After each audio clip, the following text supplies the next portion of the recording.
Bueno, ya se lo decía, vamos a ahondar en este tema. Para eso están en el estudio dos especialistas. Mario Velázquez Miranda, el presidente del Instituto Electoral de Ciudad de México, Marco Antonio Baños, ex consejero del INE, y también vía Zoom está la consejera electoral del INE, Norma de la Cruz. Consejera, muy buenos días.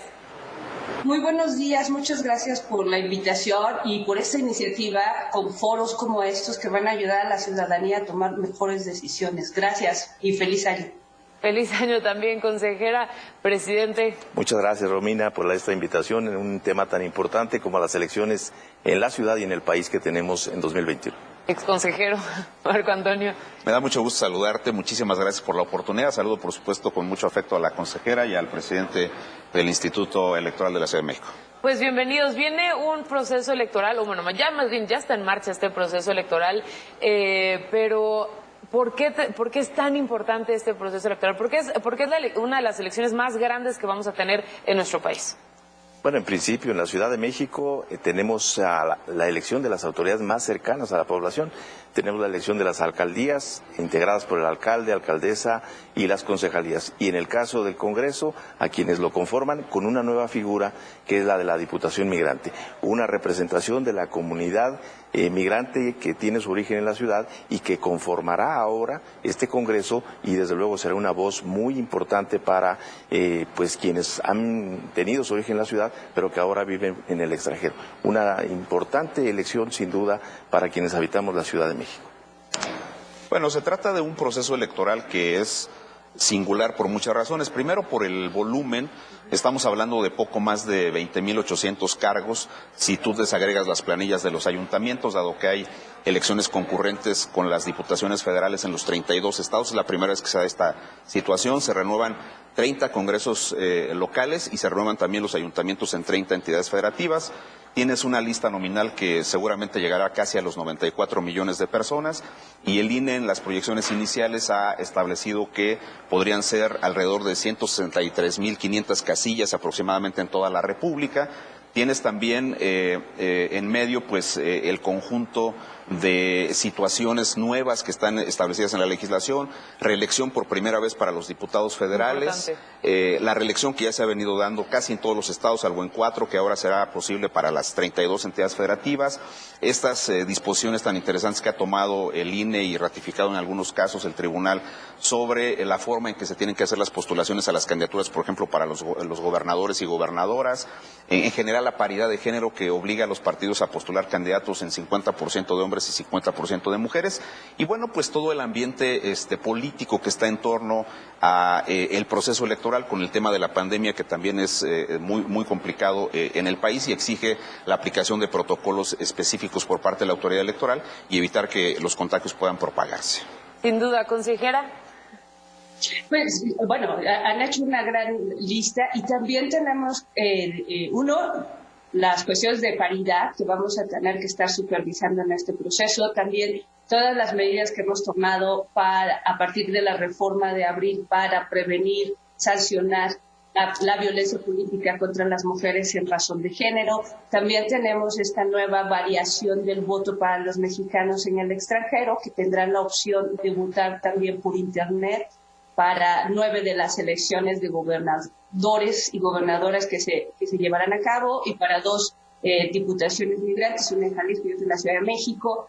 Y bueno, también el contexto de estar organizando elecciones en una pandemia que está afectando al mundo, ¿no? Y que obviamente la dimensión y el tamaño de esta elección que tenemos enfrente y que vamos a organizar también va a ser un referente para el resto de los países que también tendrán estos procesos electorales que tienen una gran población. Entonces también tenemos muchos retos por delante y pues mucho que hacer. Consejera, precisamente hablando un poco de la paridad de género, pues nos encontramos con un poco de disyuntiva en este término. ¿En qué sentido?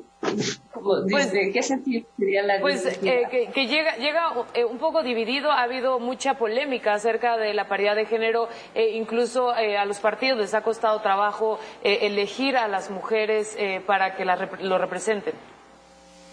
Sí, efectivamente estas medidas pues son para ir abriendo la brecha, ¿no? Si tuviéramos una participación equitativa no tendríamos que tener estas medidas, ¿no? Que son temporales, ¿no? Mientras vamos.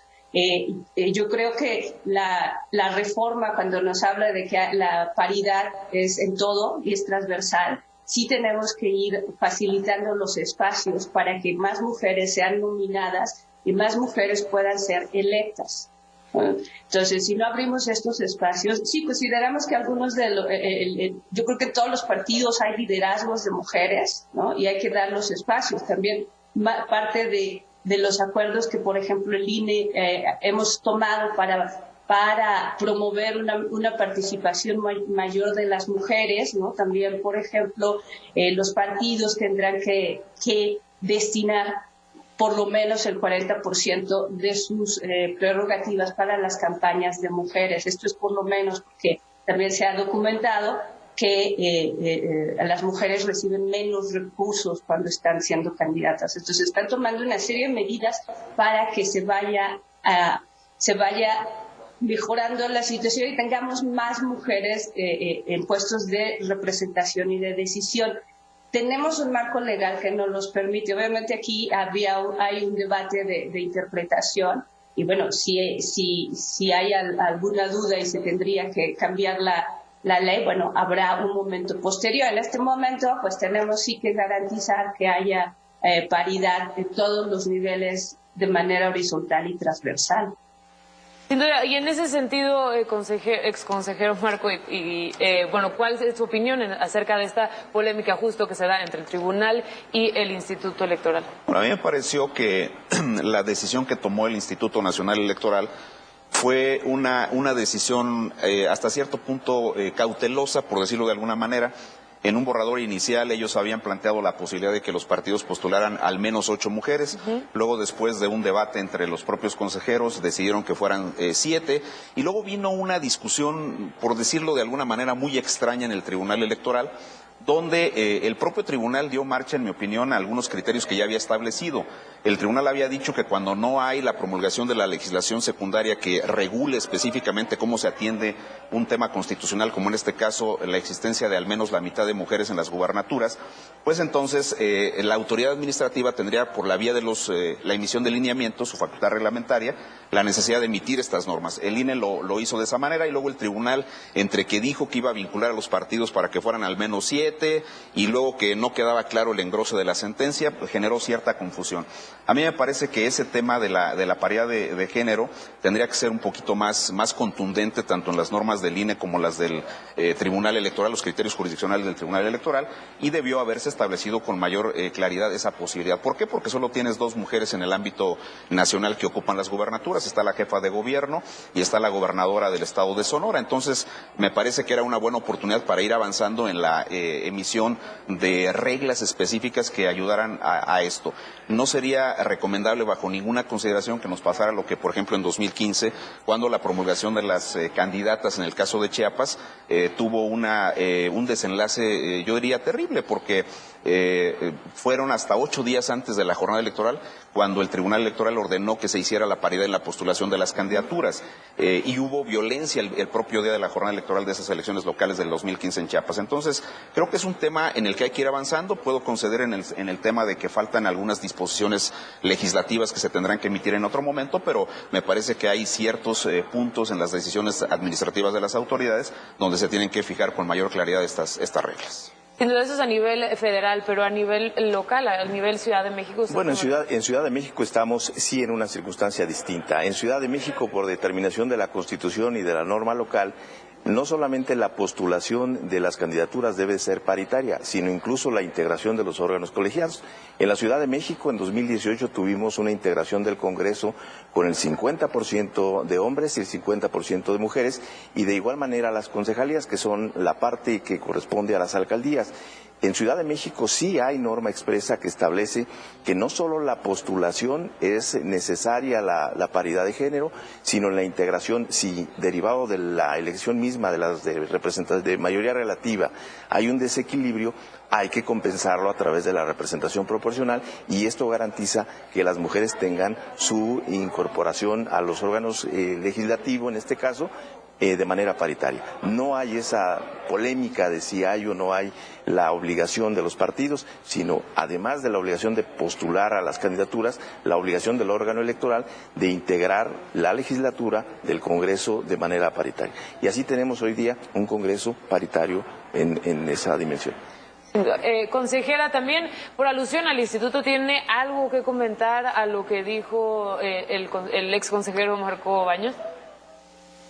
No, bueno, mira, la iniciativa inicial, ¿no? Cuando estábamos empezando a hacer el primer borrador, nosotras, las consejeras, sí creíamos que habría, si quisiéramos corregir esta situación, tendrían todos los partidos que postular las 15 candidatas. Sabemos que eso no es posible, ¿no? O sea, tienes que ir tomando pasos.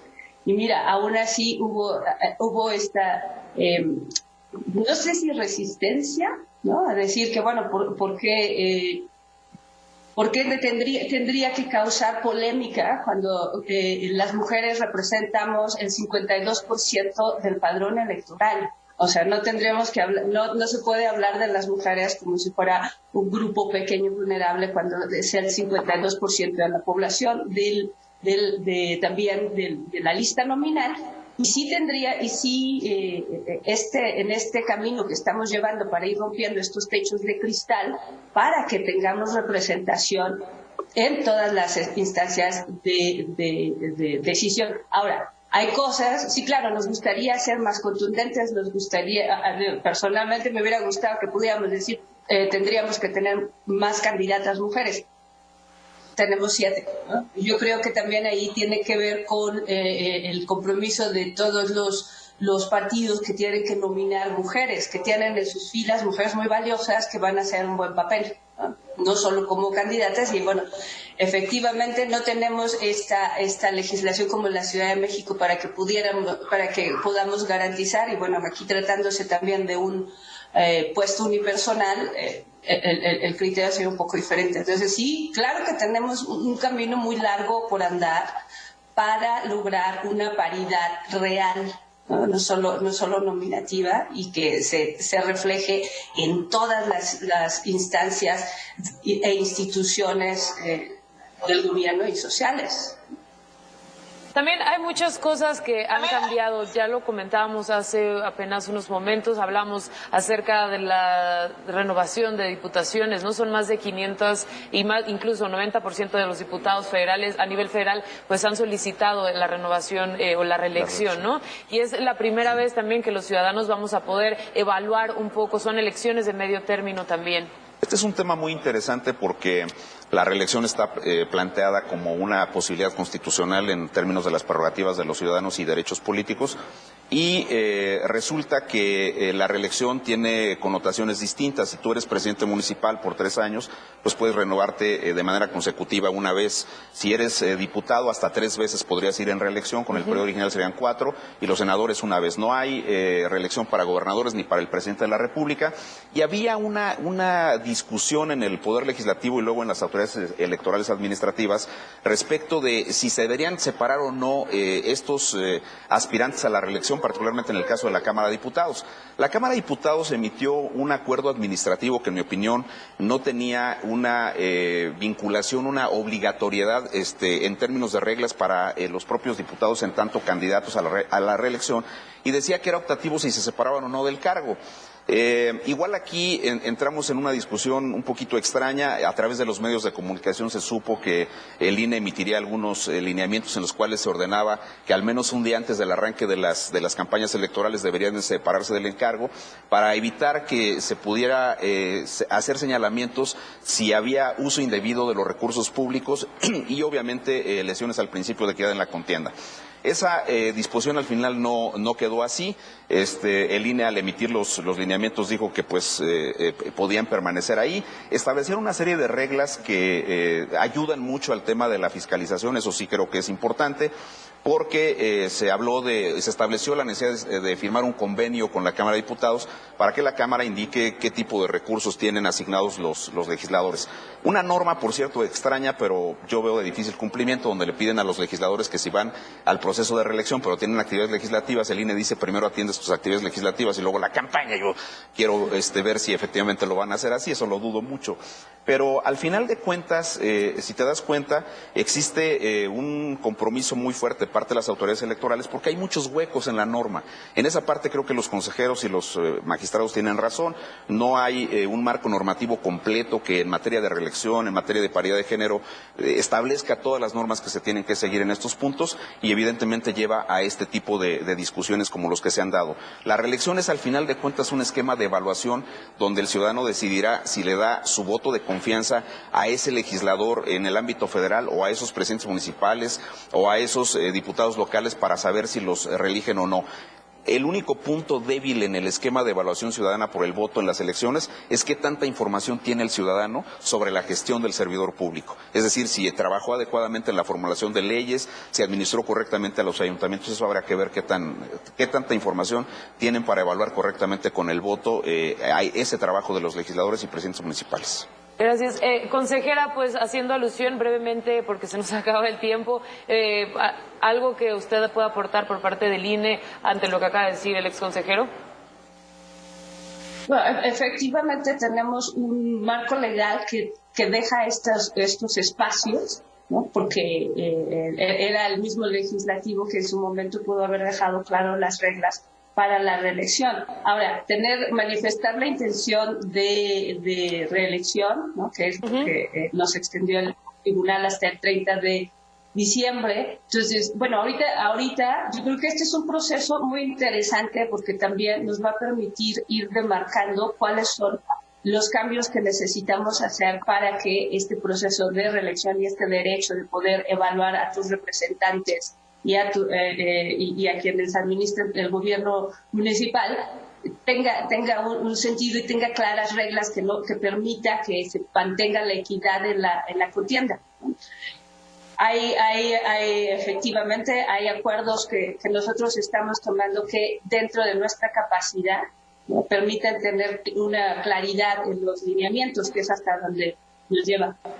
Va a ser un proceso muy interesante. Todavía no tenemos certeza, porque bueno, una cosa es manifestar tu intención de querer reelegirte y otra es que el partido domine y que los ciudadanos, una vez más, te den su voto y los puedan representar. O sea, hay todo un camino largo antes de llegar a la reelección, y lo que nos toca a nosotros pues es que durante el tiempo de pre-campaña, campaña, se cumpla la ley y no se rebasen ni los topes de campaña ni se violente el proceso electoral de ninguna forma.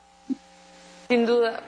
Pues ya para cerrar, sus opiniones, conclusiones acerca de lo que acabamos de ver. Bueno, pues en la Ciudad de México también tenemos esta posibilidad de la reelección en esta elección y sin duda que aún y a pesar de las circunstancias de la reglamentación que es mínima en la institución, el Instituto Electoral de la Ciudad de México, se han emitido normas de neutralidad que permitirán de alguna manera llevar a cabo una fiscalización para el uso de recursos públicos. Adicionalmente, pues tenemos una figura en la Ciudad de México que es la Diputación Migrante, un tema novedoso, un tema que desde luego pondrá en perspectiva la participación de una comunidad muy importante que vive en el extranjero y que desde luego en esta ocasión podrá tener una representación en el Congreso de la Ciudad. Un tema sin duda trascendental porque esa participación, esa comunidad política podrá ejercer sus derechos de manera directa. Sin duda hay muchos temas en los que debemos ahondar. Gracias por habernos acompañado. Muchas gracias, consejera. Gracias.